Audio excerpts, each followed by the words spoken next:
కొనుగోలు జరగక రైతులు నానా అవస్థలు పడుతుంటే ఈ ముఖ్యమంత్రికి సోయి లేదని తెలంగాణ రక్షణ సేన పార్టీ చీఫ్ కవిత విమర్శించారు. శుక్రవారం ధాన్యం కొనుగోలు చేయాలని నిరసన చేపట్టారు.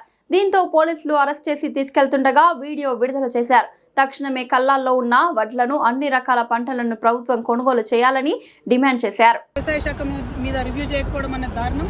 తక్షణమే రివ్యూ చేయాలి. మిగతా కళ్ళల్లో ఉన్నటువంటి వడ్లన్నీ కొనాలి. ఖచ్చితంగా జొన్నలు కొనాలి, పొద్దుతిరుగుడు పువ్వు కొనాలి.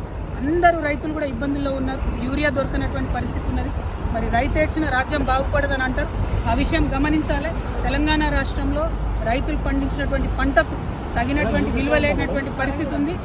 అట్లా కాకుండా రైస్ మిల్లర్లు, స్థానికంగా ఉండే ఆఫీసర్లు, ముఖ్యంగా కలెక్టర్లు మౌఖికంగా ఆదేశాలు ఇస్తా ఉన్నారు.